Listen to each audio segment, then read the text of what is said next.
5ನೇ ತರಗತಿ ಪಾಠ 14 ಬಾನಂಗಳ ಪರಿಸರ ಅಧ್ಯಯನ. ಸಂಜೆ ಆಟವಾಡಿದ ಮೇಲೆ ಆಟದ ಮೈದಾನದಿಂದ ಆಕಾಶವನ್ನು ನೋಡು. ಮುಸುಕಿನಿಂದ ಆವರಿಸಿದ ಸಂಜೆಗತ್ತಲಿನಲ್ಲಿ ಅಲ್ಲೊಂದು ಇಲ್ಲೊಂದು ನಕ್ಷತ್ರಗಳು ಆಕಾಶದಲ್ಲಿ ಕಾಣುತ್ತವೆ. ನೀವೆಲ್ಲರೂ ಸಂಜೆ ಹೊತ್ತು ಆಕಾಶವನ್ನು ನೋಡಿದಾಗ ನಿಮಗೆ ನಕ್ಷತ್ರಗಳು ಕಾಣಿಸ್ತವೆ. ಶುಭ್ರ ಆಕಾಶದಲ್ಲಿ ಅಸಂಖ್ಯಾತ ನಕ್ಷತ್ರಗಳು ಕಾಣಿಸುತ್ತವೆ. ಕೆಲವೊಮ್ಮೆ ಬೀಳುವ ನಕ್ಷತ್ರಗಳು ಕಾಣುವವು. ಮಳೆಗಾಲದಲ್ಲಿ ಗುಡುಗಿನ ಆರ್ಭಟ, ಮಿಂಚು, ಬಿರುಗಾಳಿ, ಮಳೆ ಏನೆಲ್ಲ ಕಂಡುಬರುತ್ತದೆ. ಇವೆಲ್ಲ ಹೇಗೆ ಆಗುತ್ತವೆ ಎಂಬ ಕುತೂಹಲ ನಮಗೆಲ್ಲ ಇದೆ. ಸೂರ್ಯ ಉದಯಿಸಿದಾಗ ಸುತ್ತಲೂ ಬೆಳಕು ಚೆಲ್ಲಿ ಹಗಲು ಆಗುವುದು. ಸೂರ್ಯ ಮುಳುಗಿದಾಗ ಕತ್ತಲಾಗಿ ರಾತ್ರಿಯಾಗುವುದು. ರಾತ್ರಿಯಲ್ಲಿ ಚಂದ್ರ ಮೂಡುವುದು. ಇವೆಲ್ಲವುಗಳ ಸಂಬಂಧವೇನು? ಹೇಗೆ ನಾವು ಕಾಣುವ ಬಾನಂಗಳದ ವಿಸ್ಮಯವನ್ನು ತಿಳಿಯೋಣ. ನಾವು ಇವತ್ತು ಸೂರ್ಯನ ಬಗ್ಗೆ, ಸೂರ್ಯ ಹೇಗೆ ಉದಯಿಸ್ತಾನೆ, ಹೇಗೆ ಮುಳುಗ್ತಾನೆ, ಚಂದ್ರನ ಬಗ್ಗೆ ಮತ್ತು ಗ್ರಹಗಳ ಬಗ್ಗೆ ಈ ಪಾಠದ ಮೂಲಕ ನಾವಿವತ್ತು ತಿಳ್ಕೊತೀವಿ. ಸೂರ್ಯ ಮತ್ತು ಅದರ ಪರಿವಾರ. ಸೂರ್ಯನ ಪರಿವಾರವನ್ನು ಸೌರವ್ಯೂಹ ಎನ್ನುವರು. ಈ ಪರಿವಾರದಲ್ಲಿ 8 ಗ್ರಹಗಳು, 173 ಉಪಗ್ರಹಗಳು, ಸಾವಿರಾರು ಕ್ಷುದ್ರ ಗ್ರಹಗಳು, ಉಲ್ಕೆಗಳು ಮತ್ತು ಧೂಮಕೇತುಗಳಿವೆ. ಸೂರ್ಯನ ಪರಿವಾರದಲ್ಲಿ ಏನೇನು ಬರುತ್ತೆ ಅಂದರೆ, ಸೂರ್ಯ ಇದ್ದೇ ಇರ್ತಾನೆ. ಆಮೇಲೆ 8 ಗ್ರಹಗಳು, ಆಮೇಲೆ 173 ಉಪಗ್ರಹಗಳು, ಸಾವಿರಾರು ಕ್ಷುದ್ರ ಗ್ರಹಗಳು, ಉಲ್ಕೆಗಳು ಮತ್ತು ಧೂಮಕೇತುಗಳು. ಗ್ರಹಗಳಂದ್ರೇನು, ಉಪಗ್ರಹಗಳಂದ್ರೇನು, ಕ್ಷುದ್ರ ಗ್ರಹಗಳಂದ್ರೇನು, ಉಲ್ಕೆಗಳು ಎಂದ್ರೇನು, ಧೂಮಕೇತು ಅಂದರೆ ಏನು ಅನ್ನೋದನ್ನು ನಾವೀಗ ಮುಂದೆ ತಿಳಿತಾ ಹೋಗ್ತೀವಿ.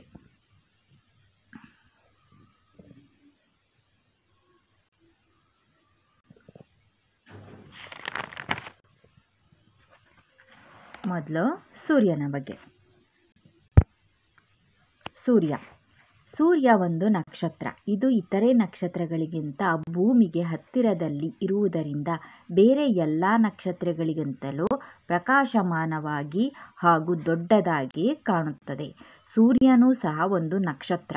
ಆದರೆ ಇವನು ಭೂಮಿಗೆ ಹತ್ತಿರವಾಗಿರುವುದರಿಂದ ಬೇರೆ ನಕ್ಷತ್ರಗಳಿಗಿಂತ ಸೂರ್ಯ ದೊಡ್ಡದಾಗಿ ಕಾಣ್ತಾನೆ ಮತ್ತು ಪ್ರಕಾಶಮಾನವಾಗಿ ಕಾಣಿಸುತ್ತೆ. ಅದು ಸೌರವ್ಯೂಹದ ಕೇಂದ್ರ ಬಿಂದು. ಇದರ ಗುರುತ್ವಾಕರ್ಷಣೆಗೆ ಒಳಪಟ್ಟು ಅದರ ಪರಿವಾರದ ಆಕಾಶಕಾಯಗಳೆಲ್ಲ ಅದರ ಸುತ್ತ ಸುತ್ತುತ್ತವೆ. ಸೂರ್ಯ ಬಿಂದುನೇ ಕೇಂದ್ರ ಬಿಂದುವಾಗಿರ್ತಾನೆ. ಸೂರ್ಯ ಕೇಂದ್ರದಲ್ಲಿರ್ತಾನೆ. ಇನ್ನೆಲ್ಲ ಗ್ರಹಗಳು, ಆಕಾಶಕಾಯಗಳು ಅವನ ಸುತ್ತುತ್ತಾ ಇರುತ್ತೆ ಮತ್ತು ಗುರುತ್ವಾಕರ್ಷಣಕ್ಕೆ ಒಳಪಟ್ಟಿರುತ್ತೆ. ಗುರುತ್ವಾಕರ್ಷಣ ಬಲ ಇರೋದ್ರಿಂದನೇ ನಾವು ನಿಂತಿರೋಕ್ಕಾಗೋದು. ಯಾವುದೇ ವಸ್ತು ಎಲ್ಲಿಟ್ಟಿರ್ತೀವೋ ಅಲ್ಲೇ ಇರೋಕ್ಕಾಗತ್ತೆ. ಇಲ್ಲಾದರೆ ಎಲ್ಲ ವಸ್ತುಗಳು ಗಾಳಿಯಲ್ಲಿ ನಾವು ಸಹ ತೇಲ್ತಾ ಇರ್ತೀವಿ. ಗುರುತ್ವಾಕರ್ಷಣ ಬಲ ಇರೋದ್ರಿಂದ ಭೂಮಿಗೆ ನಾವು ನಡೆದಾಡೋಕ್ಕೆ ಸಾಧ್ಯವಾಗಿದೆ. ನಮಗೆ ಬೆಳಕು ಮತ್ತು ಶಾಖವನ್ನು ನೀಡುವ ಸೂರ್ಯನು ಬೆಳಿಗ್ಗೆ ಪೂರ್ವದಲ್ಲಿ ಉದಯಿಸಿ ಸಂಜೆ ಪಶ್ಚಿಮದಲ್ಲಿ ಮುಳುಗಿದಂತೆ ಕಾಣುತ್ತದೆ. ಸೂರ್ಯ ಭೂಮಿಯನ್ನು ಸುತ್ತುತ್ತಿರುವಂತೆ ನಮಗೆ ಅನಿಸುತ್ತದೆ ಅಲ್ಲವೇ? ಇದು ನಿಜವೇ? ಸೂರ್ಯ ನಮಗೆ ಪಶ್ಚಿಮದಲ್ಲಿ ಮುಳುಗಿದಂತೆ ಮತ್ತು ಪೂರ್ವದಲ್ಲಿ ಉದಯಿಸಿದಂತೆ ಕಾಣುತ್ತೆ. ಅದು ನಮಗೆ ಆ ರೀತಿ ಕಾಣುತ್ತೆ. ಆದರೆ ಅದು ಏನು ಅನ್ನೋದನ್ನು ನಾವೀಗ ಮುಂದೆ ತಿಳಿತಾ ಹೋಗ್ತೀವಿ. ನಿಜವಾಗ್ಲೂ ಸೂರ್ಯ ಮುಳುಗ್ತಾನ ಏನು ಅಂತ ನಾವು ಮುಂದೆ ತಿಳಿಯುತ್ತೆ. ಮನುಷ್ಯನು ಸೇರಿದಂತೆ ಪ್ರಾಣಿ ಹಾಗೂ ಸಸ್ಯ ಸಂಕುಲಗಳಿಗೆ ಸೂರ್ಯನ ಶಾಖ ಮತ್ತು ಬೆಳಕು ಅತ್ಯವಶ್ಯಕ. ಸೂರ್ಯನ ಶಾಖ ಮತ್ತು ಬೆಳಕು ಅವಶ್ಯಕತೆ ಇದೆ ನಮಗೆ ದಿನವಿಡೀ ನಾವು ಓಡಾಡಬೇಕು ಅಂದರೆ ಪ್ರತಿಯೊಂದು ಕೆಲಸಕ್ಕೂ ನಮಗೆ ಸೂರ್ಯನ ಬೆಳಕು ಬೇಕೇ ಬೇಕು. ನಾವು ಬೆಳಗ್ಗೆ ಆಯಿತು ಅಂದರೆ ಸೂರ್ಯ ಹುಟ್ಟಿದಾನೆ ಅಂತ ಅರ್ಥ. ಸೂರ್ಯನ ಬೆಳಕು ಪ್ರತಿಯೊಂದು ಕೆಲಸಕ್ಕೂ, ಸಸ್ಯಗಳ ಆಹಾರ ತಯಾರಿಕೆಗೂ ಸೂರ್ಯನ ಶಾಖ ಬೆಳಕು ಅತ್ಯವಶ್ಯಕವಾಗಿದೆ.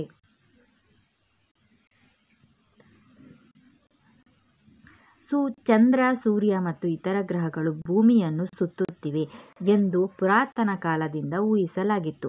ಇದನ್ನು ಸೌರವ್ಯೂಹದ ಭೂಕೇಂದ್ರಿತ ಮಾದರಿ ಎಂದು ಕರೆಯಲಾಗಿದೆ. ಕ್ಲಾಡಿಯಸ್ ಟಾಲಮಿಯು ಇದನ್ನು ಪ್ರತಿಪಾದಿಸಿದನು. ನಾವು ಹಿಂದಿನಿಂದನೂ ಏನಂತ ಹೇಳ್ತಿದ್ದಾರೆ ಅಂದರೆ, ಮತ್ತು ಇತರ ಗ್ರಹಗಳು ಭೂಮಿಯನ್ನು ಸುತ್ತುತ್ತಿವೆ ಎಂದು ಪುರಾತನ ಕಾಲದಲ್ಲಿ ಊಹಿಸಲಾಗಿತ್ತು. ಮುಂಚೆ ಎಲ್ಲ ಆವಾಗ ಏನಂತ ಊಹೆ ಮಾಡ್ಕೊಂಡಿದ್ರು, ಚಂದ್ರ ಮತ್ತು ಸೂರ್ಯ ಮತ್ತು ಇತರ ಗ್ರಹಗಳು ಭೂಮಿಯ ಸುತ್ತುತ್ತೆ ಅಂತ ನಾವು ತಿಳ್ಕೊಂಡಿದ್ವಿ. ಭೂಮಿಯು ಇತರ ಗ್ರಹಗಳೊಂದಿಗೆ ಸೂರ್ಯನ ಸುತ್ತ ಸುತ್ತುತ್ತಿದೆ ಎಂದು ಮೊದಲು ಪ್ರತಿಪಾದಿಸಿದವರು ಭಾರತೀಯ ಖಗೋಳ ವಿಜ್ಞಾನಿ ಹಾಗೂ ಗಣಿತ ತಜ್ಞರಾದ ಆರ್ಯಭಟ. ಅದು ಸುಳ್ಳು, ಅದಲ್ಲ. ಭೂಮಿ ಬೇರೆ ಗ್ರಹ ಮತ್ತು ಸೂರ್ಯ ಭೂಮಿಯನ್ನು ಸುತ್ತುತ್ತಿಲ್ಲ. ಭೂಮಿ ಮತ್ತು ಇತರ ಗ್ರಹಗಳು ಸೂರ್ಯನನ್ನು ಸುತ್ತುತ್ತಿದೆ ಎಂದು ಮೊದಲು ಪ್ರತಿಪಾದಿಸಿದವರು ನಮ್ಮ ಭಾರತೀಯ ಖಗೋಳ ವಿಜ್ಞಾನಿಯಾದಂತಹ ಆರ್ಯಭಟರು. ಇವರು ಸೌರವ್ಯೂಹದ ಸೂರ್ಯ ಕೇಂದ್ರಿತ ಮಾದರಿ ಎಂದು ಕರೆಯುತ್ತಾರೆ. ಭೂಮಿ ಮತ್ತು ಇತರ ಗ್ರಹಗಳು ಸೂರ್ಯನ ಸುತ್ತ ಸುತ್ತುತ್ತಿವೆ ಎಂದು ನಿಕೋಲಸ್ ಕೋಪರ್ನಿಕಸ್ ಮತ್ತು ಜೊಹಾನ್ನೆಸ್ ಕೆಪ್ಲರ್ ಸಹ ಪ್ರತಿಪಾದಿಸಿದರು. ಅನಂತರ ಇಟಲಿಯ ಗಣಿತಜ್ಞ ಮತ್ತು ಭೌತವಿಜ್ಞಾನಿಯಾದ ಗೆಲಿಲಿ ಒಂದು ದೂರದರ್ಶಕವನ್ನು ರೂಪಿಸಿ ಅದರ ಸಹಾಯದಿಂದ ಸೌರವ್ಯೂಹದ ಸೂರ್ಯ ಕೇಂದ್ರಿತ ಕೋಪರ್ನಿಕಸ್ ಮಾದರಿಯನ್ನು ಸಮರ್ಥಿಸಿದರು. ಆಮೇಲೆ ಹಲವಾರು ವಿಜ್ಞಾನಿಗಳು ಅದನ್ನು ಸೂರ್ಯನ ಸುತ್ತ ಇತರೆ ಗ್ರಹಗಳು ಸುತ್ತುತ್ತಿದೆ ಅನ್ನೋದನ್ನ ಇನ್ನೆಲ್ಲ ವಿಜ್ಞಾನಿಗಳು ನಂತರ ಪ್ರತಿಪಾದಿಸ್ತಾ ಹೋಗ್ತಾರೆ. ಗ್ರಹಗಳು. ಈಗ ಗ್ರಹಗಳು ಅಂದರೆ ಏನು? ಸೂರ್ಯನ ಸುತ್ತ ಅಂಡಾಕಾರದ ಪಥದಲ್ಲಿ ಪ್ರದಕ್ಷಿಣೆ ಹಾಕುವ ಆಕಾಶಕಾಯವೇ ಗ್ರಹ. ಪ್ರತಿ ಗ್ರಹವು ತನ್ನದೇ ಆದ ನಿರ್ದಿಷ್ಟ ಮಾರ್ಗದಲ್ಲಿ ಚಲಿಸುವುದು. ಅದನ್ನು ಕಕ್ಷಾಮಾರ್ಗ ಎನ್ನುವರು. ಸೂರ್ಯನ ಸುತ್ತ ಸುತ್ತುವ ಭೂಮಾರ್ಗವನ್ನು ಭೂಪಥ ಎನ್ನುವರು. ಗ್ರಹಗಳಿಗೆ ಸ್ವಂತ ಬೆಳಕಿಲ್ಲ. ಅವು ಬೆಳಕು ಮತ್ತು ಶಾಖಗಳಿಗೆ ಸೂರ್ಯನನ್ನು ಅವಲಂಬಿಸಿದೆ. ಯಾವುದೇ ಗ್ರಹಕ್ಕೂ ಬೆಳಕು ಇಲ್ಲ. ಎಲ್ಲವೂ ಯಾವುದನ್ನು ಅವಲಂಬಿಸಿದೆ ಅಂದರೆ ಸೂರ್ಯನನ್ನು ಅವಲಂಬಿಸಿದೆ. ಸೂರ್ಯನ ಶಾಖ ಮತ್ತು ಬೆಳಕನ್ನು ಅವಲಂಬಿಸಿದೆ. ಗ್ರಹಗಳಂದ್ರೇನು ಗೊತ್ತಾಯಿತು.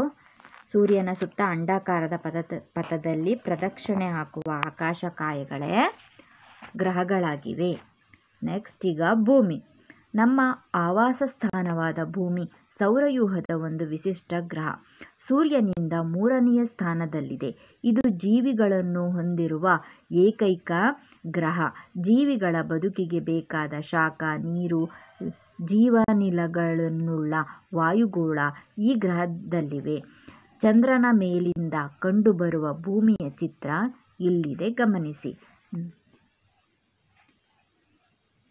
ಚಂದ್ರನಲ್ಲಿ ನಾವು ನಿಂತು ನೋಡಿದ್ರೆ ನಮಗೆ ಭೂಮಿ ಈ ರೀತಿಯಾಗಿ ಕಾಣಿಸುತ್ತೆ. ಭೂಮಿಯಲ್ಲಿ ಜೀವಿಗಳು ವಾಸಿಸ್ತಾ ಇರೋದು. ಭೂಮಿಯಲ್ಲಿ ಮಾತ್ರ ಜೀವಿಗಳು ವಾಸಿಸಲು ಬೇಕಾದಂತಹ ವಾತಾವರಣವಿದೆ, ಶಾಖವಿದೆ, ನೀರು, ಜೀವ ಅನಿಲ ಇರೋದು ಕೇವಲ ಭೂಮಿಯಲ್ಲಿ ಮಾತ್ರ. ಹಾಗಾಗಿ ಭೂಮಿಯಲ್ಲಿ ಮಾತ್ರ ಜೀವಿಗಳು ವಾಸಿಸ್ತಾ ಇರೋದು. ಭೂಮಿಯ ಆಕಾರ. ವಿಜ್ಞಾನಿಗಳ ಪ್ರಕಾರ ಭೂಮಿಯು ಧ್ರುವಗಳಲ್ಲಿ ಸ್ವಲ್ಪ ಚಪ್ಪಟೆಯಾಗಿಯೂ ಮತ್ತು ಸಮಭಾಜಕ ವೃತ್ತದ ಬಳಿ ಸ್ವಲ್ಪ ಉಬ್ಬಿದೆ ಎಂದು ಖಚಿತವಾಗಿದೆ. ಹೀಗಾಗಿ ಇಂತಹ ಆಕಾರವನ್ನು ಜಿಯಾಯ್ಡ್ ಅಥವಾ ಭೂಮ್ಯಾಕಾರ ಎಂದು ಕರೆಯಲಾಗಿದೆ. ಅಂದರೆ ಭೂಮಿಯು ಪೂರ್ಣ ವೃತ್ತಾಕಾರ ಅಥವಾ ಗುಂಡಾಗಿ. ಭೂಮಿಯ ಆಕಾರ ಹೇಗಿದೆ ಅಂದರೆ ಪೂರ್ತಿ ಗುಂಡಾಗಿಲ್ಲ, ಅದು ಸಮಭಾಜಕ ವೃತ್ತದ ಬಳಿ ಸ್ವಲ್ಪ ಉಬ್ಬಾಗಿದೆ ಮತ್ತು ಧ್ರುವಗಳ ಬಳಿ ಚಪ್ಪಟೆಯಾಗಿ ಇದೆ. ಭೂಮಿಯ ಗಾತ್ರ. ಭೂಮಿಯ ಗಾತ್ರ ಎಷ್ಟಿದೆ? ಸೌರವ್ಯೂಹದಲ್ಲಿ ಭೂಮಿಯು 5ನೆಯ ದೊಡ್ಡ ಗ್ರಹ. ಇದರ ಸಮಭಾಜಕ ವೃತ್ತದ ವ್ಯಾಸ 12,757 ಕಿಲೋಮೀಟರ್ ಮತ್ತು ಧ್ರುವೀಯ ವ್ಯಾಸ 12,714 ಕಿಲೋಮೀಟರ್. ಸಮಭಾಜಕ ವೃತ್ತ ಅಂದರೆ ಇದು ಮಧ್ಯಗೆರೆಯನ್ನು ನಾವು ಇದು ಸಮಭಾಜಕ. ಭೂಮಿಯನ್ನು ಸಮವಾಗಿ ಭಾಗ ಮಾಡಿರುವ ರೇಖೆಯನ್ನು ನಾವು ಸಮಭಾಜಕ ರೇಖೆ ಅಂತ ಕರಿತೀವಿ. ಇದು ಒಂದು ಕಾಲ್ಪನಿಕ ರೇಖೆಯಾಗಿದೆ. ಇದು ನಿಜವಾಗ್ಲೂ ಈ ರೀತಿ ಗೆರೆ ಇಲ್ಲ. ಇದು ನಮ್ಮ ಅನುಕೂಲಕ್ಕೆ ವಿಜ್ಞಾನಿಗಳು ಭೂಮಿಯ ಅಳತೆಗೋಸ್ಕರ ಒಂದು ಕಾಲ್ಪನಿಕವಾಗಿ ಹಾಕಿರುವಂತಹ ಇದು ಗೆರೆಯಾಗಿದೆ. ಸಮಭಾಜಕ ವೃತ್ತದ ವ್ಯಾಸಕ್ಕಿಂತ ಧ್ರುವೀಯ ವ್ಯಾಸವು 43 ಕಿಲೋಮೀಟರ್ ಕಡಿಮೆ ಇದೆ. ಸಮಭಾಜಕ ವೃತ್ತಕ್ಕಿಂತ ಧ್ರುವೀಯ ಅಂದರೆ ಕೊನೆ ಈ ರೀತಿ ಎಡ್ಜ್, ಇದನ್ನು ಧ್ರುವೀಯ ವ್ಯಾಸ ಅಂತ ಕರಿತೀವಿ. ಇದು ಸಮಭಾಜಕ ವೃತ್ತದ ವ್ಯಾಸಕ್ಕಿಂತ 43 ಕಿಲೋಮೀಟರ್ ಇದು ಕಡಿಮೆ ಇದೆ. ಇದರಿಂದ ಭೂಮಿಯು ಗೋಳಾಕಾರವಾಗಿರುವುದು ತಿಳಿಯುತ್ತದೆ. ಮೇಲ್ಮೈನ ಒಟ್ಟು ವಿಸ್ತೀರ್ಣವು 510 ಮಿಲಿಯನ್ ಚದರ ಕಿಲೋಮೀಟರ್. ಒಟ್ಟು ಭೂಮಿಯ ಮೇಲ್ಮೈನ ವಿಸ್ತೀರ್ಣ 510 ಮಿಲಿಯನ್ ಚದರ ಕಿಲೋಮೀಟರ್ಗಳು. ಸೌರವ್ಯೂಹ. ಇದು ಸೌರವ್ಯೂಹ ಸೂರ್ಯನ ಪರಿವಾರ. ಇಲ್ಲಿ ಮಧ್ಯದಲ್ಲಿ ಸೂರ್ಯ ಇರ್ತಾನೆ. ಸೂರ್ಯನ ಸುತ್ತ ಎಲ್ಲ ಗ್ರಹಗಳು ಈ ರೀತಿ ಸುತ್ತುತ್ತಾ ಇರುತ್ತೆ. ಇಲ್ಲಿ ಬುಧ, ಶುಕ್ರ, ಭೂಮಿ, ಮಂಗಳ, ಗುರು, ಶನಿ, ಯುರೇನಸ್, ನೆಪ್ಚೂನ್. ಈ ಚಿತ್ರದ ಸಹಾಯದಿಂದ ಕೆಳಗಿನ ಪ್ರಶ್ನೆಗಳಿಗೆ ಉತ್ತರಿಸು. ಸೌರವ್ಯೂಹದಲ್ಲಿ ಎಷ್ಟು ಗ್ರಹಗಳಿವೆ? ಸೌರವ್ಯೂಹದಲ್ಲಿ 8 ಗ್ರಹಗಳಿವೆ. ಸೌರವ್ಯೂಹದ ಗ್ರಹಗಳ ಹೆಸರುಗಳನ್ನು ಅನುಕ್ರಮವಾಗಿ ಯಾವುದು ಅನುಕ್ರಮವಾಗಿ ಬರೀಬೇಕು. ಅಂದರೆ ಸೂರ್ಯನಿಗೆ ಹತ್ತಿರವಾದದ್ದು ನೆಕ್ಸ್ಟ್ ಯಾವುದು ಹತ್ತಿರವಾಗಿದೆ ಲೈನ್ ಪ್ರಕಾರ ಬರಿತಾ ಹೋಗಬೇಕು. ಫಸ್ಟ್ ಬರೋದು ಯಾವುದು? ಬುಧ, ಶುಕ್ರ, ಭೂಮಿ, ಮಂಗಳ, ಗುರು, ಶನಿ, ಯುರೇನಸ್, ನೆಪ್ಚೂನ್. ಸೂರ್ಯನಿಗೆ ಹತ್ತಿರವಿರುವ ಗ್ರಹ ಯಾವುದು? ಸೂರ್ಯನಿಗೆ ಹತ್ತಿರವಿರುವ ಗ್ರಹ ಯಾವುದು? ಫಸ್ಟಿಗಿರೋ ಗ್ರಹ, ಇದು ಹತ್ತಿರವಾಗಿರೋ ಗ್ರಹ ಬುಧ ಗ್ರಹ. ಬುಧ ಗ್ರಹವು ಸೂರ್ಯನಿಗೆ ಹತ್ತಿರವಾದ ಗ್ರಹ. ಈ ಗ್ರಹಗಳಲ್ಲಿ ನಾವು ವಾಸಿಸುತ್ತಿರುವ ಗ್ರಹ ಯಾವುದು? ನಾವು ವಾಸಿಸುತ್ತಿರುವಂತಹ ಗ್ರಹ ಭೂಮಿಯಲ್ಲಿ ನಾವು ವಾಸಿಸುತ್ತಿದ್ದೇವೆ. ಸೌರವ್ಯೂಹದ ದೊಡ್ಡ ಗ್ರಹ ಯಾವುದು? ಇದರಲ್ಲಿ ಅತ್ಯಂತ ದೊಡ್ಡ ಗ್ರಹ ಯಾವುದು? ಗುರು ಗ್ರಹ. ಇದು ಅತ್ಯಂತ ದೊಡ್ಡ ಗ್ರಹ. ಸೌರವ್ಯೂಹದ ಅತ್ಯಂತ ಚಿಕ್ಕ ಗ್ರಹ ಯಾವುದು? ಬುಧ ಗ್ರಹ. ಇಲ್ಲಿ ನೋಡಿ, ಬುಧ ಅತ್ಯಂತ ಚಿಕ್ಕ ಗ್ರಹವಾಗಿದೆ. ಬುಧ ಗ್ರಹ ಅತ್ಯಂತ ಚಿಕ್ಕ ಗ್ರಹ. ಸೂರ್ಯನಿಂದ ಅತ್ಯಂತ ದೂರವಿರುವ ಗ್ರಹ ಯಾವುದು? ನೆಪ್ಚೂನ್ ಅತ್ಯಂತ ದೂರವಿರುವ ಗ್ರಹ. ಕೊನೆಯದಾಗಿರುವುದು ನೆಪ್ಚೂನ್. ಹಾಗಾಗಿ ಸೂರ್ಯನಿಂದ ದೂರದಲ್ಲಿರುವ ಗ್ರಹ ನೆಪ್ಚೂನ್. ಸೂರ್ಯನಿಂದ ಭೂಮಿ ಎಷ್ಟನೇ ಸ್ಥಾನದಲ್ಲಿದೆ? ಸೂರ್ಯನಿಂದ ಭೂಮಿ 3ನೇ ಸ್ಥಾನದಲ್ಲಿದೆ. ಸೂರ್ಯನಿಂದ ಭೂಮಿ 3ನೇ ಸ್ಥಾನದಲ್ಲಿ. ಮೊದಲನೇದು ಬುಧ, 2ನೇದು ಶುಕ್ರ, 3ನೇದು ಭೂಮಿ. ಸೂರ್ಯನಿಂದ ಭೂಮಿ 3ನೇ ಸ್ಥಾನದಲ್ಲಿದೆ. ಭೂಮಿಯ ಚಲನೆಗಳು. ಭೂಮಿಗೆ ದೈನಂದಿನ ಚಲನೆ ಮತ್ತು ವಾರ್ಷಿಕ ಚಲನೆ ಎಂಬ 2 ಚಲನೆಗಳಿವೆ. ತನ್ನ ಅಕ್ಷದಲ್ಲಿ ಭೂಮಿ ಪಶ್ಚಿಮದಿಂದ ಪೂರ್ವಕ್ಕೆ ತಿರುಗುವುದೇ ದೈನಂದಿನ ಚಲನೆ.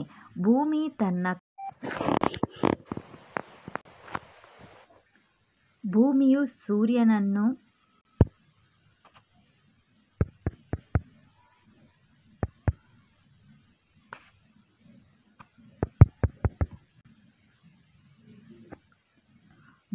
ಸೂರ್ಯನನ್ನು ಪ್ರದಕ್ಷಿಣೆ ಹಾಕುವಾಗ ತನ್ನ ಅಕ್ಷದಲ್ಲಿ ಸದಾ ಸುತ್ತುತ್ತದೆ.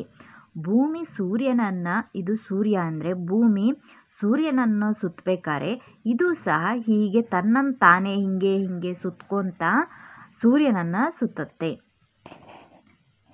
ಇಲ್ಲಿ ಭೂಮಿ, ಇದು ಸೂರ್ಯನನ್ನು ಸುತ್ತಬೇಕಾದ್ರೆ ಇದು ಭೂಮಿಯೂ ಸಹ ತನ್ನನ್ನು ತಾನೇ ಹಿಂಗೆ ಪ್ರದಕ್ಷಿಣೆ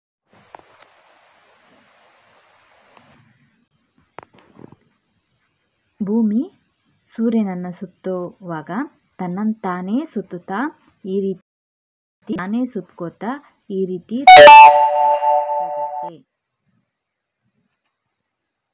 ತನ್ನಂತಾನೇ ಅದು ದೈನಂದಿನ ಚಲನೆಯಾಗಿರುತ್ತೆ. ಪೂರ್ತಿ ಒಂದು ಸುತ್ತು ಸೂರ್ಯನನ್ನು ಅದು ವಾರ್ಷಿಕ ಚಲನೆಯಾಗಿರುತ್ತೆ. ಅಂದ್ರೆ ಒಂದು ವರ್ಷ ಆಗಬೇಕು ಅಂದ್ರೆ ಭೂಮಿ ಸೂರ್ಯನ ಸುತ್ತ ಒಂದು ಸುತ್ತಿದಾಗ ಅದೇನಾಗತ್ತೆ, ಒಂದು ವರ್ಷ ಆಗತ್ತೆ.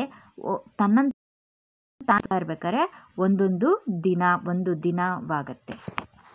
ಅದನ್ನ ದೈನಂದಿನ ಚಲನೆ ಅಂತೀವಿ. ಸೂರ್ಯನನ್ನ ಸುತ್ತೋದಕ್ಕೆ ವಾರ್ಷಿಕ ಚಲನೆ ಅಂತ ಕರಿತೀವಿ.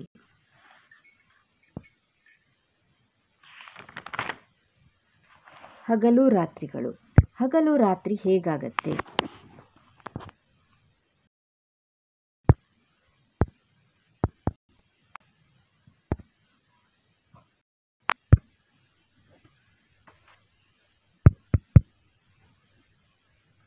ಹಗಲು ರಾತ್ರಿಗಳು ಭೂಮಿಯ ದೈನಂದಿನ ಚಲನೆಯ ಅವಧಿಯಲ್ಲಿ ಸೂರ್ಯನಿಗೆ ಎದುರಾಗಿರುವ ಭೂಭಾಗಕ್ಕೆ ಹಗಲು ಆಗಿದ್ದರೆ ವಿರುದ್ಧ ಭಾಗಕ್ಕೆ ರಾತ್ರಿ ಆಗಿರುತ್ತದೆ. ಭೂಮಿಯು ಪಶ್ಚಿಮದಿಂದ ಪೂರ್ವಕ್ಕೆ ಸುತ್ತುವುದರಿಂದ ನಮಗೆ ಸೂರ್ಯ ಪೂರ್ವದಲ್ಲಿ ಉದಯವಾದಂತೆ ಹಾಗೂ ಪಶ್ಚಿಮದಲ್ಲಿ ಮುಳುಗಿದಂತೆ ಭಾಸವಾಗುತ್ತದೆ. ನೋಡಿ, ಇಲ್ಲಿ ಇದು ಸೂರ್ಯನ ಕಿರಣಗಳು. ಇದು ಸೂರ್ಯ ಅಂದರೆ ಇದು ಭೂಮಿ ತನ್ನಂತಾನೇ ಹೀಗೆ ಸುತ್ಕೋತಾ ಸೂರ್ಯನನ್ನ ಸುತ್ತ ಈ ರೀತಿ ಸರ್ಕಲ್ ಹಾಕತ್ತೆ. ತನ್ನಂತಾನೇ ಸುತ್ತಬೇಕಾದ್ರೆ ಅದರ ಒಂದು ಭೂಭಾಗ ಸೂರ್ಯನ ಕಿರಣಿಗೆ ಎದುರಾಗತ್ತೆ. ಆವಾಗ ಅಲ್ಲಿ ಈ ಪ್ರದೇಶಕ್ಕೆ ಬೆಳಕಾಗತ್ತೆ, ಈ ಪ್ರದೇಶಕ್ಕೆ ಏನಾಗತ್ತೆ, ಕತ್ಲಾಗತ್ತೆ. ಸೂರ್ಯನ ಕಿರಣಗಳು ಈ ಭೂಭಾಗಕ್ಕೆ ತಾಗಲ್ಲ. ಹಾಗಾಗಿ ಇಲ್ಲಿ ಕತ್ತಲಾಗತ್ತೆ, ಇಲ್ಲಿ ಬೆಳಕಾಗತ್ತೆ. ಇದೇ ಮತ್ತೆ ಹಿಂಗೆ ತಿರುಗಿದಾಗ ಈ ಭಾಗ ಈ ಕಡೆ ಬಂದಾಗ ಸೂರ್ಯನ ಕಿರಣಗಳು ಈ ಭಾಗಕ್ಕೆ ಬೀಳತ್ತೆ. ಆವಾಗ ಇಲ್ಲಿ ಬೆಳಕಾಗತ್ತೆ, ಇಲ್ಲಿ ಕತ್ತಲಾಗತ್ತೆ. ಇದನ್ನೇ ನಾವು ಹಗಲು ರಾತ್ರಿ ಅನ್ನೋದು. ಸೂರ್ಯ ಮುಳುಗೋದು ಇಲ್ಲ, ಹುಟ್ಟೋದು ಇಲ್ಲ, ಸೂರ್ಯ ಹಾಗೆ ಇರುತ್ತೆ. ಭೂಮಿ ಒಂದು ವಿಸ್ಮಯ. ಈ ಹಿಂದೆ ತಿಳಿಸಿದಂತೆ ಜೀವಿಗಳಿರುವ ಏಕೈಕ ಗ್ರಹ ಭೂಮಿ. ಜೀವಿಗಳು ಭೂಮಿಯ ಮೇಲೆ ಜೀವಿಸಲು ಅಗತ್ಯವಾದ ಅಂಶಗಳನ್ನು ಪಟ್ಟಿ ಮಾಡು. ಏನೇನು ಬೇಕು ಭೂಮಿಯಲ್ಲಿ ಜೀವಿಗಳು ವಾಸ ಮಾಡಲು? ನೀರು, ಗಾಳಿ, ಬೆಳಕು, ಆಕ್ಸಿಜನ್, ಕಾರ್ಬನ್ ಡೈಆಕ್ಸೈಡ್, ಉತ್ತೇಜಕ, ಪರಿಸರ. ಉತ್ತಮವಾದ ಪರಿಸರ ನಮಗೆ ಬೇಕು. ಇಲ್ಲಿ ಕೆಲವೊಂದು ಮಾಹಿತಿಗಳನ್ನು ಕೊಟ್ಟಿದ್ದಾರೆ. ಭೂಮೈಮೇಲ್ನ 71% ನೀರಿನಿಂದ ಮತ್ತು 29% ಭೂಪ್ರದೇಶದಿಂದ ಆವರಿಸಿದೆ. ಭೂಮಿಯ ಸುತ್ತ ವಾಯುಗೋಳ ಆವರಿಸಿದೆ. ಜೀವಿಗಳು ಉಸಿರಾಡಲು ಅಗತ್ಯವಾದ ಆಕ್ಸಿಜನ್, ಸಸ್ಯಗಳ ಆಹಾರ ತಯಾರಿಕೆಗೆ ಮತ್ತು ಪೋಷಣೆಗೆ ಅಗತ್ಯವಾದ ಕಾರ್ಬನ್ ಡೈಆಕ್ಸೈಡ್ ಮತ್ತು ನೈಟ್ರೋಜನ್ ವಾಯುಗೋಳದಲ್ಲಿವೆ. ಜೀವಿಗಳಿಗೆ ಅಗತ್ಯವಾದ ನೀರು ಜಲಚರ ಪ್ರಕ್ರಿಯೆಯ ಮೂಲಕ ಭೂಮಿಗೆ ಲಭ್ಯವಾಗಿದೆ. ಇದು ಹೇಗೆ ಸಾಧ್ಯ ಅಂದರೆ ಸೂರ್ಯನಿಂದ ಭೂಮಿ ಅನುಕೂಲಕರ ದೂರದಲ್ಲಿರುವುದರಿಂದ ಸೂಕ್ತವಾದ ವಾಯುಗುಣ, ಸಸ್ಯಗಳಿಗೆ ನೀರು ಮತ್ತು ಆಹಾರ ಪೂರೈಸುವ ವಿವಿಧ ಪ್ರಕಾರದ ಮಣ್ಣು, ಉತ್ತೇಜಕ ಪರಿಸರ ಮೊದಲಾದ ಅಂಶಗಳು ಭೂಮಿಯಲ್ಲಿವೆ. ಅವುಗಳಿಂದ ಜೀವಿಗಳು ಬದುಕಲು ಸಾಧ್ಯವಾಗಿದೆ. ಆದ್ದರಿಂದ ಈ ಭೂಮಿ ಒಂದು ವಿಸ್ಮಯ ಗ್ರಹ. ಜೀವಿಗಳು ವಾಸಿಸಲು ಬೇಕಾದಂತಹ ಪರಿಸರವಾಗಲಿ, ಮಣ್ಣು, ಸಸ್ಯಗಳು ಜೀವಿಸಲು ಆಹಾರ ಪೂರೈಕೆಗೆ ವಿವಿಧ ಪ್ರಕಾರದ ಮಣ್ಣು, ಹಲವಾರು ಅಂಶಗಳು ಭೂಮಿಯ ಹೊಂದಿರುವುದರಿಂದ ಇಲ್ಲಿ ಜೀವಿಗಳು ವಾಸಿಸಲು ಅನುಕೂಲವಾಗಿದೆ. ಇದುವರೆವಿಗೂ ನೀನು ಸೌರವ್ಯೂಹದಲ್ಲಿ ಸೂರ್ಯನಿಂದ 3ನೇ ಗ್ರಹವಾದ ಭೂಮಿಯ ಬಗ್ಗೆ ತಿಳಿದೆ. ಈಗ ಸೌರವ್ಯೂಹದ ಇತರ ಸದಸ್ಯರ ಬಗ್ಗೆ ತಿಳಿಯೋಣ. ಭೂಮಿ ಬಗ್ಗೆ ತಿಳ್ಕೊಂಡ್ವಿ. ಈಗ ಇತರ ಗ್ರಹಗಳ ಬಗ್ಗೆ ನಾವು ತಿಳಿಯೋಣ. ಮೊದಲನೇ ಗ್ರಹವಾದ ಬುಧ. ಸೂರ್ಯನಿಗೆ ಹತ್ತಿರವಾದ ಗ್ರಹ ಯಾವುದು? ಬುಧ. ಇದು ಸೂರ್ಯನಿಗೆ ಅತ್ಯಂತ ಹತ್ತಿರದಲ್ಲಿರುವ ಗ್ರಹ. ಇದರಲ್ಲಿ ನೀರು ಇಲ್ಲ. ಇದು ಬಹಳ ಬಿಸಿಯಾಗಿದ್ದು ಶುಷ್ಕ ವಾತಾವರಣವನ್ನು ಹೊಂದಿದೆ. ಇದು ಶಿಲಾ ಮೇಲ್ಮೈ, ಕಂದಕಗಳು ಮತ್ತು ಪರ್ವತಗಳಿಂದ ತುಂಬಿದ್ದು ಕಂದು ಬಣ್ಣವನ್ನು ಹೊಂದಿದೆ. ಇದು ಎಲ್ಲ ಗ್ರಹಗಳಿಗಿಂತ ಕಡಿಮೆ ಅವಧಿಯಲ್ಲಿ ಸೂರ್ಯನನ್ನು ಸುತ್ತುತ್ತದೆ. ಯಾಕಂದರೆ ಇದು ಸೂರ್ಯನಿಗೆ ತೀರಾ ಹತ್ತಿರವಾಗಿರುವುದರಿಂದ ಇದು ಸೂರ್ಯನನ್ನು ಸುತ್ತಲು ಕಡಿಮೆ ಅವಧಿ ಇದಕ್ಕೆ ಸಾಕು. ಇದು ಸೂರ್ಯ ಇಲ್ಲಿ ಅಂದರೆ ಹತ್ತಿರದಲ್ಲೇ ಬುಧ ಇರೋದ್ರಿಂದ ಸೂರ್ಯನನ್ನು ಬೇಗ ಸುತ್ತಕೊಂಡು ಬಂದ್ಬಿಡತ್ತೆ. ನೆಕ್ಸ್ಟ್ ಶುಕ್ರ. ಇದು ಸೂರ್ಯನಿಂದ 2ನೇ ಸ್ಥಾನದಲ್ಲಿರುವ ಗ್ರಹವಾಗಿದ್ದು ಭೂಮಿಗಿಂತ ಸ್ವಲ್ಪ ಚಿಕ್ಕದಾಗಿದೆ. ಇದು ಸೌರವ್ಯೂಹದಲ್ಲಿ ಅತ್ಯಂತ ಪ್ರಕಾಶಮಾನವಾದ ಗ್ರಹ. ಇದನ್ನು ಬೆಳಗಿನ ಚುಕ್ಕಿ, ಬೆಳ್ಳಿ ಚುಕ್ಕಿ ಹಾಗೂ ಸಂಜೆಯ ಚುಕ್ಕಿ ಎಂದು ಕರೆಯುತ್ತಾರೆ. ಶುಕ್ರ ಗ್ರಹ ಇದು ಅತ್ಯಂತ ಪ್ರಕಾಶಮಾನವಾಗಿದೆ ಮತ್ತು ಸೂರ್ಯನಿಂದ 2ನೇ ಸ್ಥಾನದಲ್ಲಿದೆ. ಆಮೇಲೆ ಇದು ಭೂಮಿಗಿಂತ ಸ್ವಲ್ಪ ಚಿಕ್ಕದಾಗಿದೆ. ಇದನ್ನು ಬೆಳಗಿನ ಚುಕ್ಕಿ ಗ್ರಹವೆಂದು ಸಹ ಕರೀತಾರೆ ಮತ್ತು ಸಂಜೆಯ ಚುಕ್ಕಿ ಎಂದು ಕರೀತಾರೆ. ನೆಕ್ಸ್ಟ್ ಮಂಗಳ. ಇದು ಸೂರ್ಯನಿಂದ 4ನೆಯ ಗ್ರಹ. ಇದನ್ನು ಅಂಗಾರಕ ಮತ್ತು ಕೆಂಪು ಗ್ರಹ ಎಂದು ಕರೆಯುತ್ತಾರೆ. ಇದರಲ್ಲಿನ ಮಣ್ಣು ಕೆಂಪು ಬಣ್ಣದ ಕಬ್ಬಿಣದ ಆಕ್ಸೈಡ್ನಿಂದ ಆಗಿದೆ. ಇದರಲ್ಲಿ ಜ್ವಾಲಾಮುಖಿಗಳು, ದೊಡ್ಡ ಕಂದಕಗಳು ಮತ್ತು ಕೆಂಪು ಧೂಳಿನ ಮೋಡಗಳು ಕಾಣಸಿಗುತ್ತವೆ. ಮಂಗಳ ಗ್ರಹವು ಒಂದು ಮರುಭೂಮಿಯಂತಿದೆ.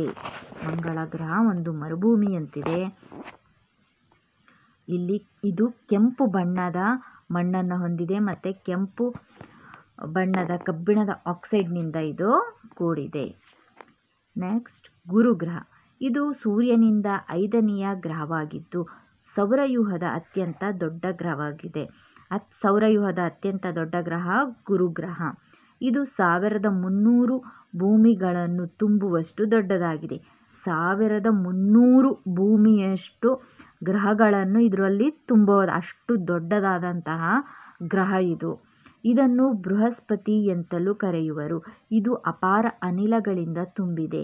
ಭೂಮಿಯ 3ರಷ್ಟು ವಿಸ್ತಾರವಾದ ದೊಡ್ಡ ಕೆಂಪು ಮಚ್ಚೆ ಹೊಂದಿದೆ. ಧೂಳು ಮತ್ತು ಹಿಮದ ಕಣಗಳಿಂದ ಕೂಡಿದ ತೆಳುವಾದ ಉಂಗುರಗಳು ಗುರುಗ್ರಹವನ್ನು ಸುತ್ತುವರೆದಿವೆ. ಇಲ್ಲಿ ಧೂಳು ಮತ್ತು ಹಿಮದ ಕಣಗಳಿಂದ ಕೂಡಿದ ತೆಳುವಾದ ಉಂಗುರಗಳು ಗುರುಗ್ರಹವನ್ನು ಸುತ್ತುವರೆದಿವೆ. ಶನಿ. ಇದು ಸೂರ್ಯನಿಂದ 6ನೆಯ ಗ್ರಹವಾಗಿದ್ದು ಇದು ಗುರುಗ್ರಹದಂತೆ ಅನಿಲಗಳಿಂದ ಸುತ್ತುವರೆದಿದೆ. ಈ ಗ್ರಹವು ಸಹಸ್ರಾರು ಉಂಗುರಗಳನ್ನು ಹೊಂದಿದೆ. ಈ ಉಂಗುರಗಳು ಹಿಮ, ಕಲ್ಲು ಮತ್ತು ಧೂಳಿನಿಂದ ಕೂಡಿವೆ. ಇದರ ಸುತ್ತಲೂ ಇರುವ ಉಂಗುರಗಳಿಂದಾಗಿ ಇದು ವಿಶಿಷ್ಟ ಗ್ರಹವಾಗಿದೆ. ಇದು ಬಹಳ ಸುಂದರ ಗ್ರಹ. ಶನಿ ಗ್ರಹ ನೋಡಲು ಬಹಳ ಸುಂದರವಾದ ಗ್ರಹ ಮತ್ತು ಇದು ಉಂಗುರಗಳಿಂದ ಕೂಡಿದೆ. Next Uranus. ಇದು ಸೂರ್ಯನಿಂದ 7ನೆಯ ಗ್ರಹವಾಗಿದ್ದು ಗುರು ಹಾಗೂ ಶನಿಗಳಂತೆ ಸಹ ಅನಿಲಗಳಿಂದ ತುಂಬಿದ ಗ್ರಹವಾಗಿದೆ. ಇಡೀ ಗ್ರಹವು ನೀಲಿ ಮತ್ತು ಹಸಿರು ಬಣ್ಣದ ದಟ್ಟವಾದ ಮೋಡಗಳಿಂದ ಆವರಿಸಿದ್ದು ಉಂಗುರಗಳನ್ನು ಹೊಂದಿದೆ. ಇದು ನೀಲಿ ಮತ್ತು ಹಸಿರು ಬಣ್ಣದ ದಟ್ಟವಾದ ಮೋಡಗಳಿಂದ ಆವರಿಸಿದೆ.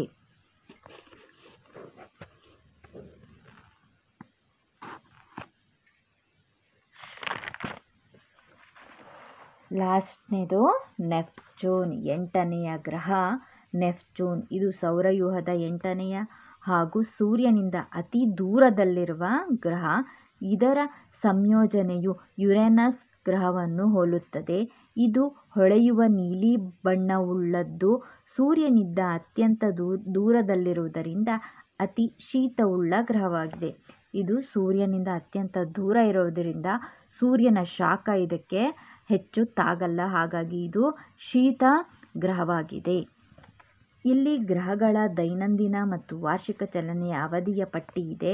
ಭೂಮಿಯ ಕಾಲಮಾನವನ್ನು ಆಧರಿಸಿದೆ. ಈ ಪಟ್ಟಿಯ ಸಹಾಯದಿಂದ ಕೆಳಗಿನ ಪ್ರಶ್ನೆಗಳಿಗೆ ಉತ್ತರಿಸು. ಇಲ್ಲಿ ದೈನಂದಿನ ಚಲನೆ ಮತ್ತು ವಾರ್ಷಿಕ ಚಲನೆ ಇದೆ. ದೈನಂದಿನ ಚಲನೆ ಅಂದರೆ ಏನು? ತನ್ನಂತಾನೇ ಸುತ್ತೋದಕ್ಕೆ ದೈನಂದಿನ ಚಲನೆ. ಸೂರ್ಯ ತನ್ನಂತಾನೇ ಸುತ್ಕೋತಾ ಸೂರ್ಯನನ್ನು ಸುತ್ತೋದು ಇದು ವಾರ್ಷಿಕ ಚಲನೆಯಾಗಿದೆ. ತನ್ನಂತಾನೇ ಸುತ್ತೋದಕ್ಕೆ ಭ್ರಮಣೆ ಅಂತ ಕರಿತೀವಿ. ಸೂರ್ಯನನ್ನು ಸುತ್ತೋದಕ್ಕೆ ಪರಿಭ್ರಮಣೆ ಅಂತ ಕರಿತೀವಿ. ಬುಧ 59 ದಿನ ತಗೊಳುತ್ತೆ. ತನ್ನನ್ನು ತಾನೇ ಈ ರೀತಿ ಹಿಂಗೆ ಸುತ್ತೋಕ್ಕೆ ಎಷ್ಟು ದಿನ ತಗೊಳುತ್ತೆ? 59 ದಿನ ತಗೊಳುತ್ತೆ. ಸೂರ್ಯನನ್ನು ಸುತ್ತಲು 88 ದಿನ ತಗೊಳುತ್ತೆ. ಶುಕ್ರ 243 ದಿನ ತಗೊಳುತ್ತೆ. ತನ್ನನ್ನು ತಾನೇ ಈ ರೀತಿ ಸುತ್ತಲು 243 ದಿನ. ಸೂರ್ಯನನ್ನು ಸುತ್ತಲು 225 ದಿನ. ನೋಡಿ ಇಲ್ಲಿ ತನ್ನನ್ನು ತಾನೇ ಸುತ್ತಲು 243 ದಿನ ತಗೊಳುತ್ತೆ. ಹೆಚ್ಚಿಗೆ 243 ಜಾಸ್ತಿ ತಗೊಳುತ್ತೆ. ಆದರೆ ಸೂರ್ಯನನ್ನು ಸುತ್ತಲು 225 ದಿನ ತಗೊಳುತ್ತೆ, ಕಡಿಮೆ ದಿನ ತಗೊಳುತ್ತೆ. ಇದು ತನ್ನನ್ನು ತಾನೇ ಈ ರೀತಿ ಒಂದು ಸರ್ಕಲ್ ಹಾಕಲು 243 ಈ ರೀತಿ ಹಿಂಗೆ ಒಂದು ಸರ್ಕಲ್ ಹಾಕೋದ್ರೊಳಗೆ ಇದು ಅಷ್ಟರೊಳಗೆ ಒಂದು ಸೂರ್ಯನ ಸುತ್ತ ಒಂದು ರೌಂಡ್ ಹಾಕ್ಕೊಂಡು ಬಂದಾಗಿರುತ್ತೆ. ಭೂಮಿ 24 ಗಂಟೆ 365 ಕಾಲು ದಿನ. ಸೂರ್ಯನನ್ನು ಸುತ್ತಲು 365 ಕಾಲು ದಿನ ಬೇಕು. ಮಂಗಳ 24 ಗಂಟೆ 37 ನಿಮಿಷ. ಸೂರ್ಯನನ್ನು ಸುತ್ತಲು 686 ದಿನ. ಗುರುಗ್ರಹ 10 ಗಂಟೆ ಬೇಕು. ತನ್ನನ್ನು ತಾನೇ ಸುತ್ತಲು 10 ಗಂಟೆ ತಗೊಳುತ್ತೆ. ಸೂರ್ಯನನ್ನು ಸುತ್ತಲು 12 ವರ್ಷ ತಗೊಳುತ್ತೆ. ಯಾಕಂದರೆ ಇವು ಸೂರ್ಯನಿಂದ ದೂರ ಆಗ್ತಾ ಹೋದ ಪರಿಭ್ರಮಣೆ ಅವಧಿ ಹೆಚ್ಚಾಗ್ತಾ ಹೋಗುತ್ತೆ.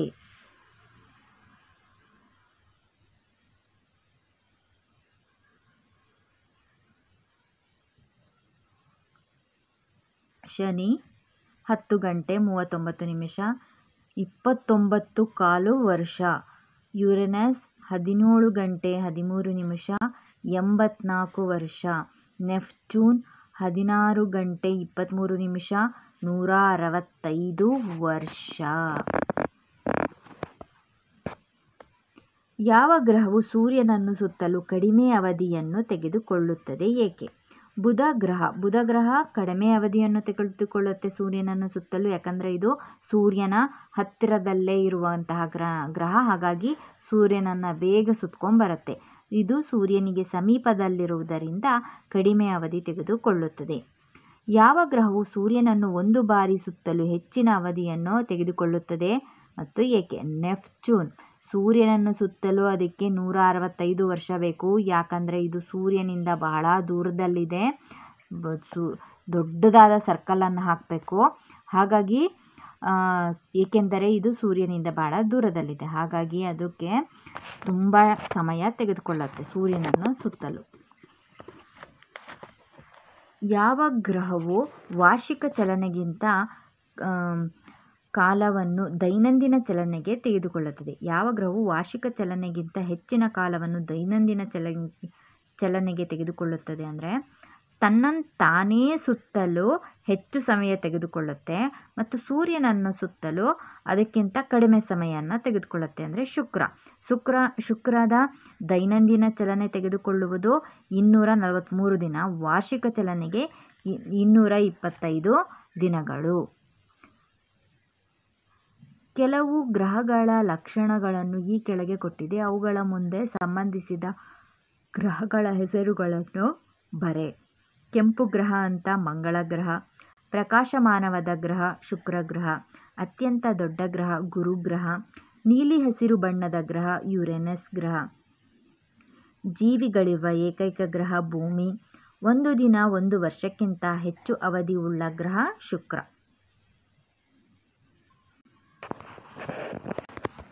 ಇಲ್ಲಿ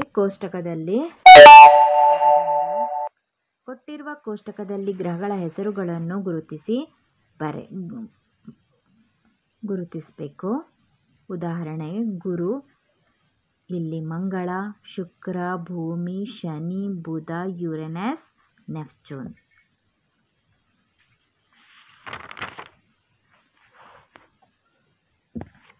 ಯಾವ ಗ್ರಹ ಅಂತ ಗುರುತಿಸಿ ನಾವು ಬರಿಬೇಕು. ಮಂಗಳ, ಯುರೇನಸ್, ಶುಕ್ರ, ಭೂಮಿ, ನೆಪ್ಚೂನ್, ಗುರು, ಬುಧ. ಉಲ್ಕೆಗಳು ಅಂದರೆ ಏನು? ಆಕಾಶದಿಂದ ಭೂಮಿಯ ವಾಯುಗೋಳವನ್ನು ಪ್ರವೇಶಿಸುವ ದ್ರವ್ಯದ ಚೂರುಗಳನ್ನು ಉಲ್ಕೆಗಳೆಂದು ಕರೆಯುತ್ತೇವೆ. ಇವು ವಾಯುಗೋಳವನ್ನು ಪ್ರವೇಶಿಸುವಾಗ ಉರಿದು ಪ್ರಕಾಶಮಾನವಾದ ಬೆಳಕಿನ ಗೆರೆಗಳಂತೆ ರಾತ್ರಿಯಾಕಾಶದಲ್ಲಿ ಗೋಚರಿಸುತ್ತವೆ. ಆದ್ದರಿಂದ ಅವುಗಳನ್ನು ಬೀಳುವ ನಕ್ಷತ್ರಗಳು ಎಂದು ಕರೆಯುತ್ತಾರೆ. ಉಲ್ಕೆಗಳು ಅಂದರೆ ಭೂಮಿಯ ವಾಯುಗೋಳವನ್ನು ಪ್ರವೇಶಿಸುವ ದ್ರವ್ಯದ ಚೂರುಗಳನ್ನು ಉಲ್ಕೆಗಳು ಅಂತ ಕರಿತೀವಿ. ಕ್ಷುದ್ರಗ್ರಹ. ಕ್ಷುದ್ರಗ್ರಹ ಅಂದರೆ ಅನಿಯತ ಆಕಾರದ ಶಿಲೆಗಳಂತೆ ಆಕಾಶಕಾಯಗಳನ್ನು ಕ್ಷುದ್ರಗ್ರಹಗಳೆಂದು ಕರೆಯುತ್ತೇವೆ. ಇವು ಸೂರ್ಯನನ್ನು ಸುತ್ತುತ್ತಿದ್ದು ಮಂಗಳ ಮತ್ತು ಗುರುಗ್ರಹಗಳ ಕಕ್ಷೆಗಳ ನಡುವೆ ಕಂಡುಬರುತ್ತದೆ. ಗುರು ಮತ್ತು ಮಂಗಳ ಗ್ರಹಗಳ ನಡುವೆ ಈ ಕ್ಷುದ್ರಗ್ರಹಗಳು ಕಂಡುಬರುತ್ತವೆ. ಧೂಮಕೇತು. ಧೂಮಕೇತುಗಳು ಹಿಮಮಯ ಆಕಾಶಕಾಯಗಳಾಗಿದ್ದು ಅವು ಅನಿಲ ಅಥವಾ ಧೂಳಿನ ಕಣಗಳನ್ನು ಬಿಡುಗಡೆ ಮಾಡುತ್ತವೆ. ಅವು ಸೂರ್ಯನನ್ನು ಸುತ್ತುತ್ತವೆ. ಧೂಮಕೇತುಗಳು ಸೂರ್ಯನ ಹತ್ತಿರ ಬಂದಾಗ ಅನಿಲ ಮತ್ತು ಧೂಳಿನಿಂದ ಕೂಡಿದ ಉದ್ದ ಬಾಲಗಳನ್ನು ಪಡೆಯುತ್ತವೆ. ಇವುಗಳನ್ನು ರಾತ್ರಿಯ ವೇಳೆಯಲ್ಲಿ ನಾವು ನೋಡಬಹುದು. 76 ವರ್ಷಗಳಿಗೊಮ್ಮೆ ಕಾಣಿಸಿಕೊಳ್ಳುವ ಹ್ಯಾಲಿ ಧೂಮಕೇತುವಿನಂತಹ ಕೆಲವು ಧೂಮಕೇತುಗಳು ನಿಗದಿತವಾಗಿ ಕಾಣಿಸಿಕೊಳ್ಳುತ್ತವೆ. ಈ ಹಿಂದೆ 1986ರಲ್ಲಿ ಹ್ಯಾಲಿ ಧೂಮಕೇತು ಕಾಣಿಸಿಕೊಂಡಿತ್ತು. ಮುಂದೆ ಯಾವಾಗ ಕಾಣಿಸುತ್ತದೆ ಅಂದರೆ 76 ವರ್ಷಕ್ಕೊಮ್ಮೆ ಕಾಣಿಸ್ಕೊಳ್ಳೋದು ಯಾವುದು? ಹ್ಯಾಲಿ ಧೂಮಕೇತು. ಹಾಗಾಗಿ 1986ರಲ್ಲಿ ಕಾಣಿಸಿದೆ ಅಂದರೆ ಇದಕ್ಕೆ ಮತ್ತೆ 76 ವರ್ಷ ಆದಮೇಲೆ ಮತ್ತೆ ಹ್ಯಾಲಿ ಧೂಮಕೇತುವನ್ನು ನಾವು ಇನ್ನು 76 ವರ್ಷ ಆದಮೇಲೆ ಕಾಣ್ಬೋದು. ಹಾಗಾಗಿ ಒಬ್ಬ ಮನುಷ್ಯ ಅವನ ಜೀವಿತಾವಧಿಯಲ್ಲಿ ಒಂದು ಬಾರಿ ಮಾತ್ರ ಹ್ಯಾಲಿ ಧೂಮಕೇತುವನ್ನು ನೋಡಲು ಸಾಧ್ಯ.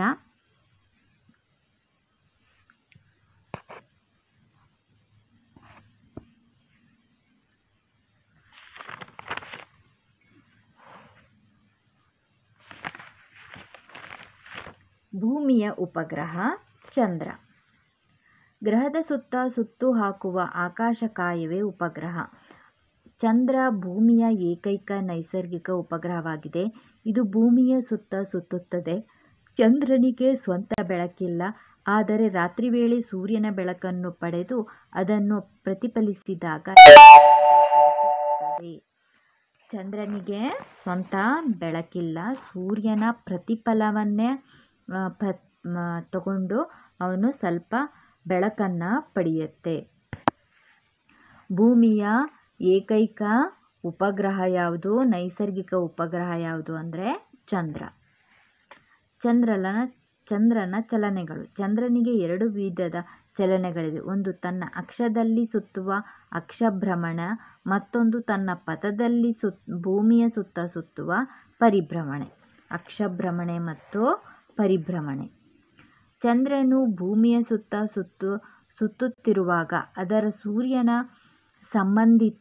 ಸಂಬಂಧಿತ ಸ್ಥಾನ ರಾತ್ರಿಯಿಂದ ರಾತ್ರಿಗೆ ಬದಲಾಗುತ್ತದೆ.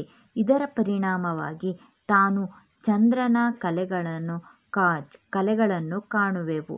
ಅಂದರೆ ಚಂದ್ರನ ವಿವಿಧ ಗೋಚರಿತ ಭಾಗಗಳೇ ಚಂದ್ರನ ಕಲೆಗಳು. ಈ ಬಗ್ಗೆ ಮುಂದಿನ ತರಗತಿಯಲ್ಲಿ ಹೆಚ್ಚಿನ ವಿಷಯ ತಿಳಿಯುವೆ.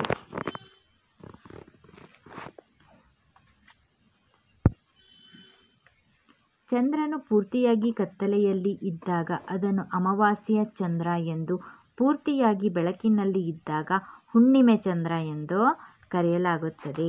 ಪೂರ್ತಿಯಾಗಿ ಕತ್ತಲಲ್ಲಿದ್ದಾಗ ಅಮಾವಾಸ್ಯೆ ಚಂದ್ರ, ಪೂರ್ತಿಯಾಗಿ ಬೆಳಕಿನಲ್ಲಿದ್ದಾಗ ಹುಣ್ಣಿಮೆಯ ಚಂದ್ರ. ಇಲ್ಲಿ ಒಂದು ಚಿತ್ರದ ಮೂಲಕ ವಿವರಿಸಿದ್ದಾರೆ. ಈ ಚಿತ್ರದಲ್ಲಿ ತೋರಿಸಿರುವಂತೆ ಒಂದು ಸಮತಲದ ಮೇಲೆ ಒಂದು ದೊಡ್ಡ ಚೆಂಡು ಮತ್ತು ಚಿಕ್ಕ ಚೆಂಡನ್ನು ಇಡು. ಅವುಗಳನ್ನು ಸುಮಾರು 4 ಸೆಂಟಿಮೀಟರ್ ಅಂತರದಲ್ಲಿ ಬೇರೆ ಬೇರೆ ಕೋನಗಳಿಂದ ಅವುಗಳ ಸಮತಲದ ಮಟ್ಟದಿಂದ ಬೆಳಕು ಚೆಲ್ಲು. ನೀನು ಕಂಡುಕೊಂಡ ವಿಷಯ ಸಂಗ್ರಹದಿಂದ ಈ ಕೆಳಗಿನ ಪ್ರಶ್ನೆಗಳಿಗೆ ಉತ್ತರಿಸು ಹಾಗೂ ಗೆಳೆಯರೊಂದಿಗೆ ಚರ್ಚಿಸು. ಇದು ಸೂರ್ಯ ಅಂದರೆ ಇದು ಭೂಮಿ ಬರಗತ್ತೆ. ಇದು ಚಂದ್ರ. ಭೂಮಿಯ ಮೂಲಕ ಬೆಳಕು ಹಾದು ಹೋಗಿ ಆಮೇಲೆ ಚಂದ್ರನಿಗೆ ಬೆಳಕು ಸಿಗುತ್ತೆ. ಯಾವುದೇ ಚೆಂಡಿನ ಪೂರ್ಣ ಹೊರಮೈ ಮೇಲೆ ಬೆಳಕು ಬೀಳುವುದೇ? ಒಂದು ಚೆಂಡಿನ ಮೇಲೆ ಬೆಳಕು ಬಿದ್ದಾಗ ಇನ್ನೊಂದರ ಮೇಲೆ ಅದರ ಛಾಯೆ ನೆರಳು ಇಂದ ಪೂರ್ಣ ಕತ್ತಲು ಆವರಿಸುವಂತೆ ಮಾಡಬಹುದೇ? ಟಾರ್ಚ್ ಬೆಳಕನ್ನು ಈ ರೀತಿ ನೀವು ಮಾಡಿ ಒಂದು ಪ್ರಯೋಗವನ್ನು ಮಾಡಿ ನೀವು ನೋಡಿ.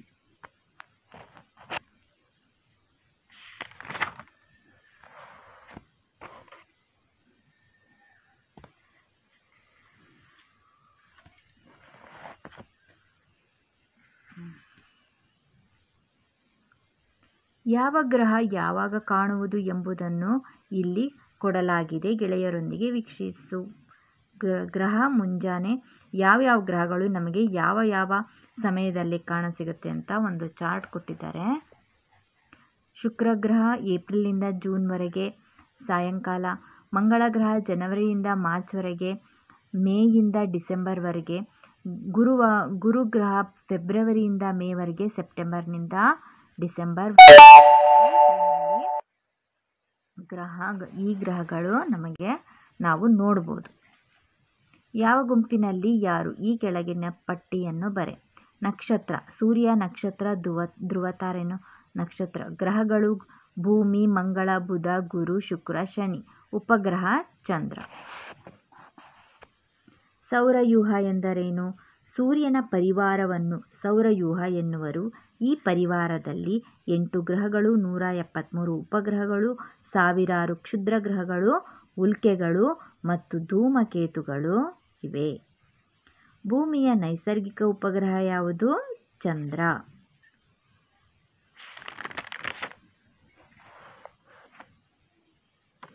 ಈ ಆಕಾಶಕಾಯಗಳ ಪ್ರಮುಖ ಲಕ್ಷಣಗಳನ್ನು ಬರೆ. ಇಲ್ಲಿ ಲಕ್ಷಣವನ್ನು ನಾವು ಇಲ್ಲಿ ಬರಿಬೇಕು.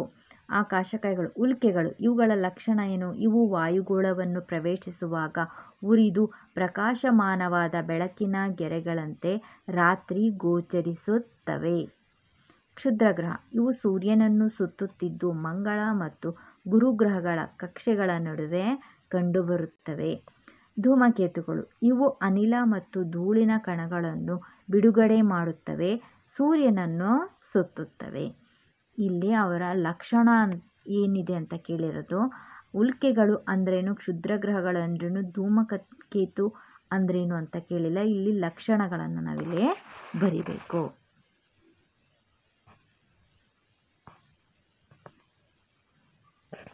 ಇಲ್ಲಿ ಕೆಲವೊಂದು ಮಾಹಿತಿಗಳನ್ನು ಕೊಟ್ಟಿದ್ದಾರೆ, ನೀವೇನು ಇದನ್ನ ಓದ್ಕೊಳ್ಳಿ.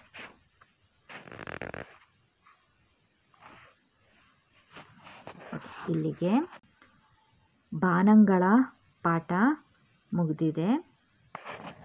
ನಿಮಗೆ ಸೂರ್ಯ ಹೇಗೆ ಉದಯಿಸ್ತಾನೆ, ಹೇಗೆ ಮುಳುಗ್ತಾನೆ, ಭೂಮಿಯ ದೈನಂದಿನ ಚಲನೆ ಮತ್ತು ವಾರ್ಷಿಕ ಚಲನೆಯ ಬಗ್ಗೆ ತಿಳ್ಕೊಂಡ್ರಿ. ಗ್ರಹಗಳಂದ್ರೇನು, ಉಪಗ್ರಹಗಳಂದ್ರೇನು, ಉಲ್ಕೆಗಳಂದ್ರೇನು, ಕ್ಷುದ್ರ ಗ್ರಹಗಳಂದ್ರೇನು, ಇವುಗಳ ಎಲ್ಲ ಏನು ಅಂದ್ರೇನು ಅಂದು ನಿಮಗೆ ಒಂದು ಮಾಹಿತಿ ಈಗ ದೊರೆತಿದೆ. ಈ ವಿಡಿಯೋ ನಿಮಗೆ ಇಷ್ಟವಾಗಿದ್ದರೆ ಲೈಕ್ ಮಾಡಿ, ಸಬ್ಸ್ಕ್ರೈಬ್ ಮಾಡಿ ಹಾಗೂ ಬೆಲ್ ಬಟನ್ ಕ್ಲಿಕ್ ಮಾಡಿ. ನೋಡಿದ್ದಕ್ಕೆ ಧನ್ಯವಾದ.